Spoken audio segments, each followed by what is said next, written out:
Hello and welcome back to my channel. Today you join me in Singapore. Now you are probably as curious as I am. What happens when vegetables meet Michelin stars? And that's what we are going to find out today. We will be heading to 2 Michelin-starred Saint Pierre, located at One Fullerton Road, which is surrounded by this splendid view of Marina Bay.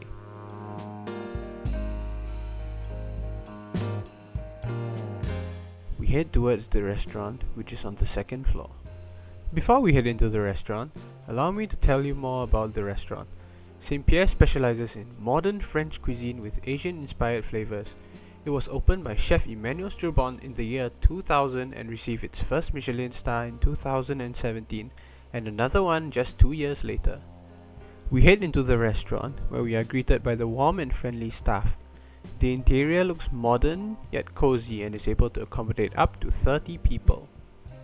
The restaurant also boasts an incredible view of the Singapore River. Let me introduce you to the menu for tonight. We will be having the 8-course vegetarian menu, which will set you back 477 Singapore dollars or 364 US dollars. There is also an optional standard and premium wine accompaniment for 315 and 550 Singapore dollars respectively, which we will not be having tonight so that I do not end up falling into the Singapore River later. We begin with these immaculately presented canapes, which they recommended that we start from the right to the left. The first is a nori tart with pickled green apple. A savory crunch from the nori tart paired with a sweet and tangy apple with a hint of fennel made for a refreshing start to the meal. Next, we have compressed cucumber with red cabbage ketchup salad. It was sweet, sour and refreshing with a little bit of citrus flavor coming from the pomelo. Lastly is the shimeji mushroom tart, which was my favorite. The light crunch of the buttery tart paired with the rich umami flavor of the mushrooms giving that perfect bite. We were served some freshly baked warm sourdough and an eggplant with white miso dip. Let me tell ya, the sweet and salty flavor from the miso, the lovely creaminess paired with the fresh sourdough, I would actually take this over butter any day. Next we have the amuse-bouche, which is a vegan caviar tart with beetroot in the center. The presentation is absolutely beautiful, but the taste is even better.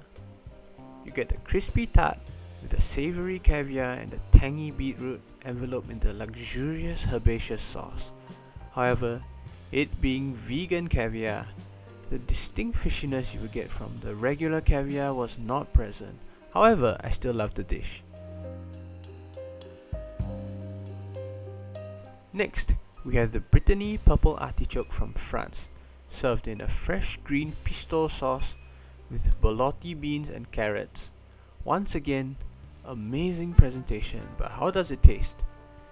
The artichokes were soft, tender and earthy, paired with a rich nutty sauce and a hint of celery and yuzu livening up the dish.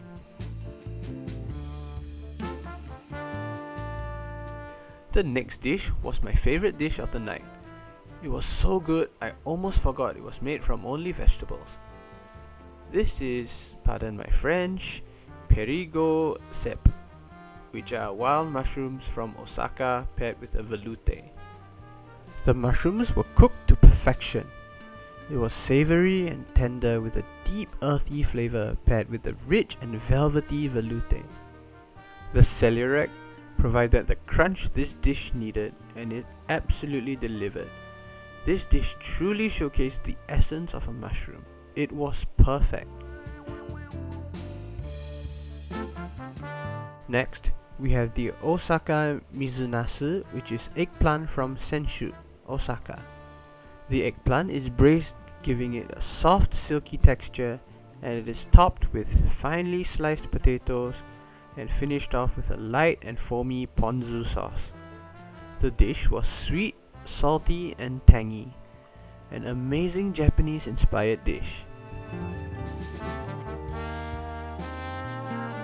Next is a special dish. It is baked amila tomato, which is from Shizuoka, topped with a garlic miso emulsion and galangal consomme. The tomato was tender, juicy, and incredibly sweet. The consommé was clean and refreshing and paired perfectly with the rich tomato, and the creamy emulsion took the dish to a whole new level.